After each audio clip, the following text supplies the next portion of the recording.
प्रियदर्शनी उड़ान योजना के तहत 5 लाख पैड्स बिहार में बांटे जा रहे हैं कांग्रेस के द्वारा। लेकिन सोचने वाली बात यह है कि वो अपने पैसे से बांट रहे हैं, कहीं से कोई सरकारी खजाना से वो पैसे उठा के नहीं बांट रहे हैं। उनकी अपनी फोटो पैकेट पे छपी हुई है, राहुल गांधी और प्रियंका गांधी की। इस पे बीजेपी पूरी तरीके से बौखला गई है और बौखलाने का कारण ये है कि राहुल गांधी ने अपना फोटो और प्रियंका गांधी का फोटो डाल करके बिहार में पैड्स 5 लाख बांट रहे हैं। सबसे बड़ा चीज ये है कि बिहार में आज तक ऐसे कार्यक्रम बीजेपी के द्वारा नहीं किया गया है। बीजेपी इसके पहले ऐसे कार्यक्रम कर चुकी है, उत्तर प्रदेश में कर चुकी है, दिल्ली में कर चुकी है, मेघालय में कर चुकी है, लेकिन यहां पे आज तक बीजेपी ऐसे कार्यक्रम नहीं की थी। और पहले भी बीजेपी ने यह कार्यक्रम करते हुए नरेंद्र मोदी जी की फोटो हर जगह पे लगाई है, यह पहली बार नहीं हुआ है।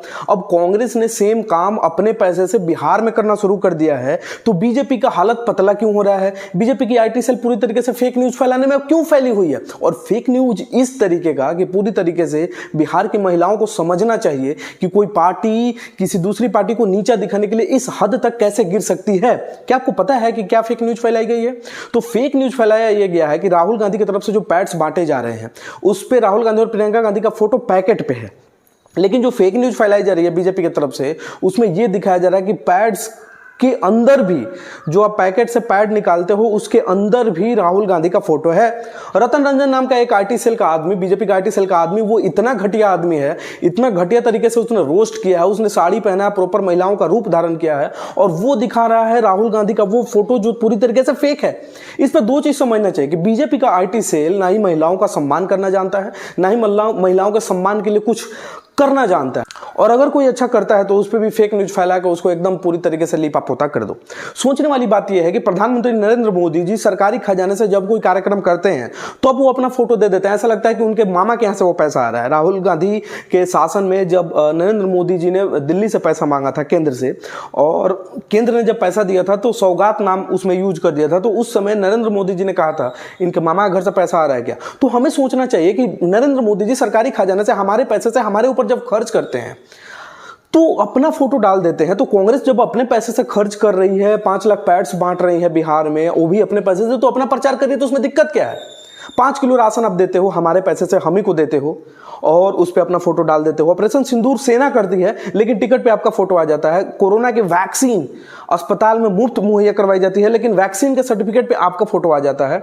और इस तरीके से उज्ज्वला योजना, महिलाओं का सम्मान, हर तरीके से बिहार नहीं पूरे भारत में कहीं भी आप घूम आइए, किसी भी पेट्रोल पंप पे, अगर वहां पे नरेंद्र मोदी जी की 16 बाई 16 का एक 16 फीट बाई 16 फीट का अगर एक बैनर ना दिख जाए तो फिर कल से मैं वीडियो बनाना बंद कर दूंगा। किसी भी छोटा से लेकर बड़ा तक कहीं भी आप चले जाइए, किसी भी पेट्रोल पंप पे, वहां पे नरेंद्र मोदी जी की अगर फोटो नहीं दिख जाए तो फिर बताना इतना घटिया प्रचार करने वाली पार्टी दूसरे पार्टी को बोलने से पहले सोचती क्यों नहीं है? मतलब ये इस तरीके के डेमोक्रेसी से मुझे प्रॉब्लम है यार। मतलब आप खुद वही काम करो, हमारे पैसे से हम ही पे खर्च करो, आप अपना प्रचार कर लो, अपना फोटो डाल लो, शर्म आनी चाहिए भाई। आप अपने पैसे से कुछ करो, हमारे पैसे हमें पे खर्च करके अपना प्रचार, अपना फोटो डाल देते हो, वो ठीक है। कांग्रेस अपने पैसे से प्रचार करी, अपना फोटो डाल दी, वो खराब हो गया, उसमें फेक न्यूज फैला रहे हो और इस गंदी तरीके से फेक न्यूज फैला रहे हो। इसकी मेकिंग का वीडियो आप देख लीजिए, मेकिंग का वीडियो देखने के बाद आपको क्लियर हो गया होगा कि मतलब कोई भी अगर गधा भी व्यक्ति होगा ना, मतलब एकदम अनपढ़ व्यक्ति होगा, उसको भी पता है कि पैड्स का यूज कैसे और कहां होता है। वहां पे जहां पे फोटो आप लगा के दिखा रहे हो, मतलब इतनी गंदी और इतनी घटिया राजनीति बीजेपी कर सकती है, मतलब मेरा खून खौला है। बिहार को आप लोग समझते क्या है? बिहार में कुछ पढ़े लिखे लोग भी हैं हमारे जैसे, जो मतलब इतना समझ रखते हैं कि भाई अब क्या, कब महिलाओं के लिए बोल रहे हो, क्या कर रहे हो, कम से कम इतना सोचो।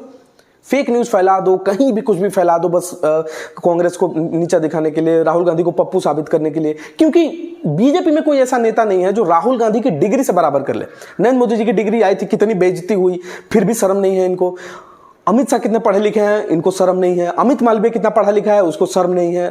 कुछ भी फैला दो, खुद इतने सारे फेक न्यूज फैलाओ, इतने सारे न्यूज फैलाओ कि सिंदूर बांटेंगे 4-5 दिन अखबार में चला, न्यूज में चला, डिबेट्स हुए, और अचानक से जब जनता का रुख देखा गया तो उसको फेक न्यूज बता दिया गया। तो मतलब इस घटिया राजनीति को खेलने वाली पार्टी आज इस हद तक गिर चुकी है कि महिलाओं के पैड पे, जहां पे मतलब लोग देखना नहीं चाहते, मर्द जात को वो देखना नहीं चाहिए, उस जगह पे राहुल गांधी की फोटो चिपकाकर वीडियो बना के डाला जा रहा है।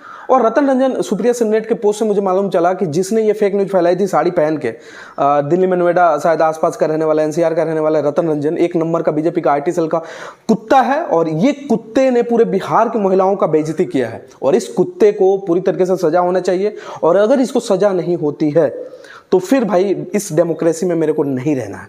ऐसे डेमोक्रेसी में जहां पे अगर कांग्रेस का कोई बुराई करता है तो उसको सजा नहीं होती है, और ऐसा डेमोक्रेसी जहां महाराष्ट्र में कुणाल कामरा बस एक जोक मार देते हैं देवेंद्र फडणवीस और बाकी लोगों पे, तो वहां पे उनके साथ तोड़फोड़ किया जा रहा है, उनके शो को बंद कर दिया जाता है। दिल्ली में एबीपी की कार्यकर्ता और उप मुख्यमंत्री जो है वो कहते हैं कि अपने रिस्क पे दिल्ली में आए, मतलब दिल्ली की जो प्रशासन है वो उनके हाथ में है ही नहीं, दिल्ली की प्रशासन का कुछ रोल ही नहीं है, अपने रिस्क पे आओ जाओ पूरे देश में घूमो, और बाकी जो बीजेपी का सपोर्ट करे, बीजेपी के सपोर्ट में कांग्रेस का बुराई करे, वो अपना जीत रहा है।